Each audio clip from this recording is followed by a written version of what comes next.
Olá pessoal, a gente vai começar essa aula mais esticada, mais comprida sobre herança e polimorfismo, e eu preciso começar explicando como a herança funciona em C++ e qual é o cuidado que a gente tem quando vai trabalhar com classes base e derivada, que é o problema do fatiamento, né, em C++.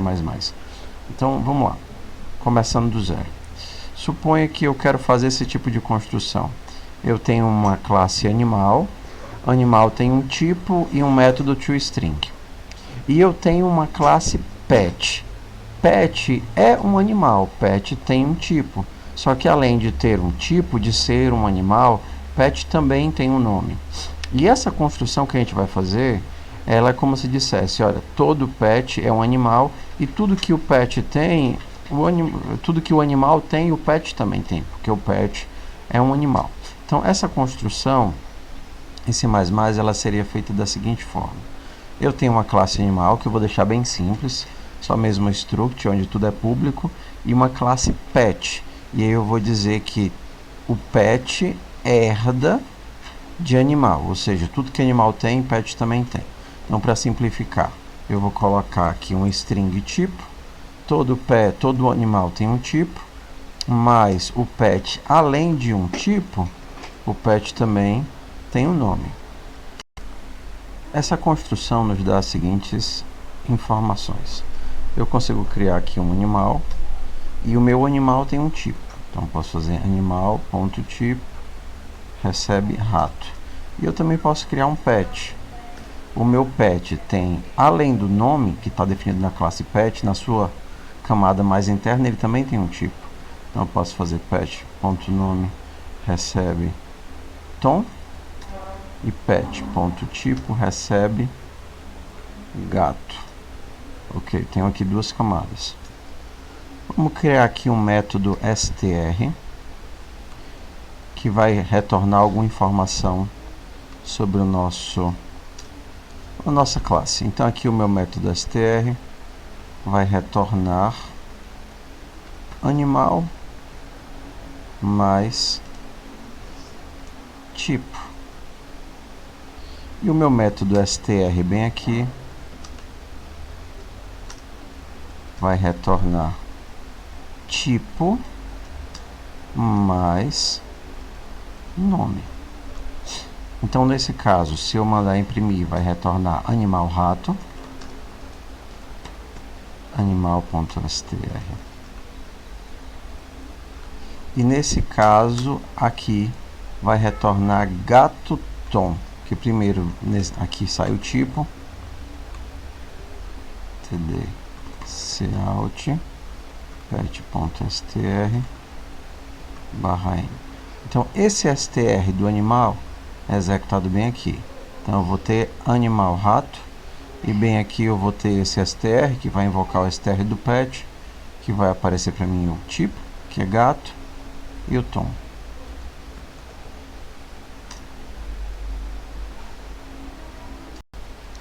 A parte interessante na herança não é apenas a montagem em camadas, mas a capacidade que eu tenho de ver um objeto de outra forma. Então, por exemplo, o meu pet, que está aqui, além de ser pet, ele é um animal. E eu poderia olhar para ele enquanto animal. Poderia olhar para ele da seguinte forma. Animal. E aí aqui, vou fazer aqui, anime, recebe pet. Lembrando que isso daqui, ele não é uma cópia, tudo bem? Isso daqui é uma referência, ou seja, o animal aqui é uma outra entrada na tabela de variáveis que referencia esse objeto pet que já existe. Então, não estou criando uma nova cópia, eu estou só olhando para ele de forma diferente. E agora eu posso fazer a minha impressão. Animal.str. Então, vamos ver o que vai acontecer quando eu fizer isso. Olhando para ele enquanto pet e invocando o método str, eu comentei aqui de cima, tá? Ele rodou o str do pet, que apareceu o tipo e o nome. olhando para ele como animal e invocando o método str, ele rodou o str do animal, que aparece animal e gato. O pulo do gato, né, para olhar o trocadilho, é que eu tenho como definir para os métodos da classe base que eles não devem executar, né, sem antes verificar se existe um método sobrescrito na classe derivada. Traduzindo, eu tenho uma forma como dizer: ei, dá uma olhada se esse método str está sobrescrito na classe pet, porque se ele tiver e se eu estiver com um pet, o método que vai ser executado é esse daqui. Então é como se eu, né, quando eu coloco a palavra virtual aqui, fizesse um link para dizer: beleza, eu sou um animal, mas se eu for um pet, o método que eu vou rodar é esse daqui.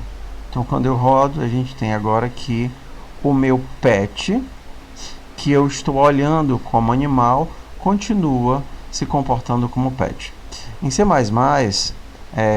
definir os métodos como virtuais, né, a gente só pode fazer isso com métodos destrutores, métodos normais e destrutor, é opcional. Na maioria das linguagens, ele é regra. Então, se você vai para Java, Python ou qualquer outra linguagem, JavaScript, todos os métodos são virtuais por default e você não tem como desligar essa característica.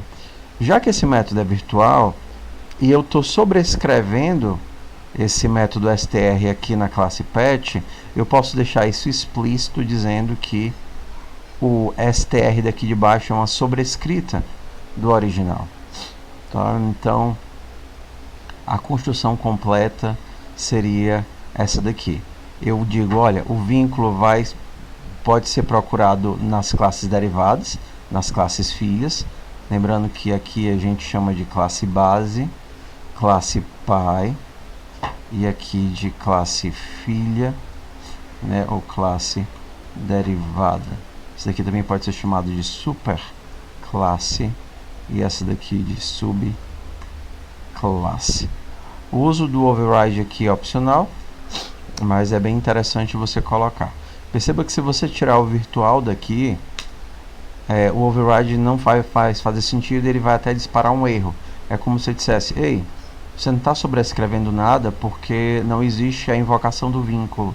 É só quando eu coloco o virtual aqui que eu garanto que a classe filha sobrescrita vai ser chamada.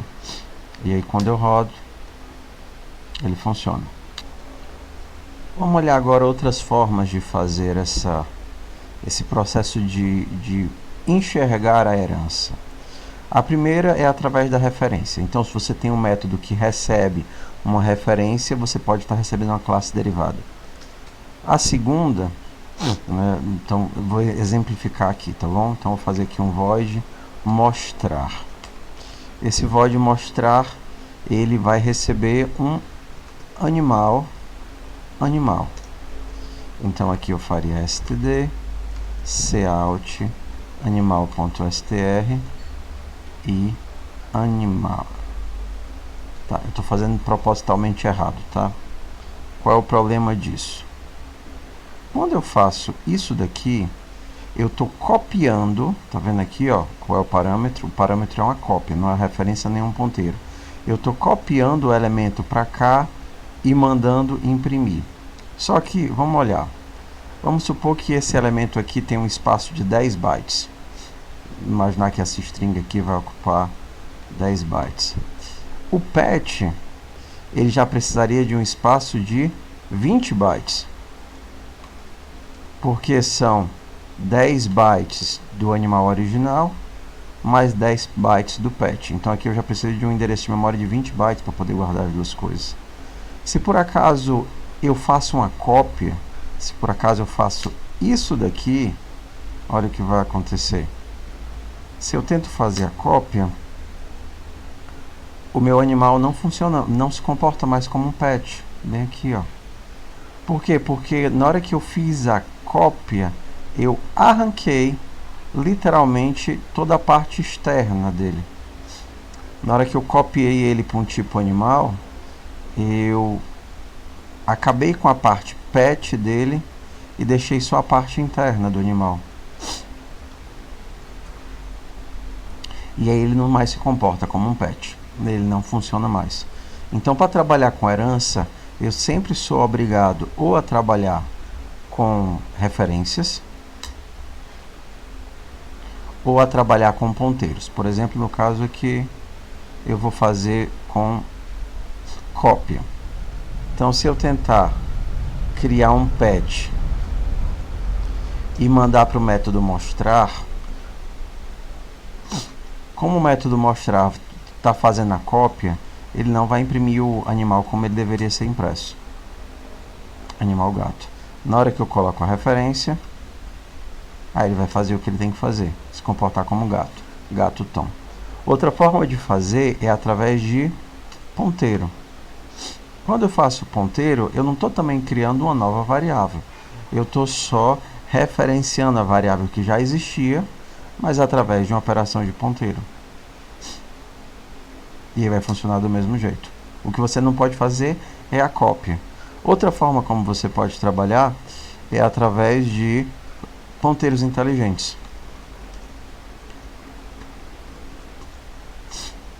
Então, por exemplo, se aqui ao invés de animal eu estivesse usando um shared ptr de animal. Então aqui o ponteiro inteligente também permite herança, porque no fundo é um só bloco de memória, um só objeto que está sendo apenas visto de forma diferente. Então, por exemplo, aqui, ao invés de criar o pet assim, eu teria que criar com a sintaxe de ponteiro inteligente. Poderia criar assim. Pet seria make shared de pet, e aí eu posso fazer pet seta nome, pet seta tipo, e aqui eu passo o pet. Então, ou a gente usa a sintaxe de referência, ou a sintaxe de ponteiro cru, ou a sintaxe de ponteiro inteligente. Por simplificação, para não ter que fazer deleção, eu vou utilizar na maior parte dos exemplos aqui a sintaxe de ponteiro inteligente.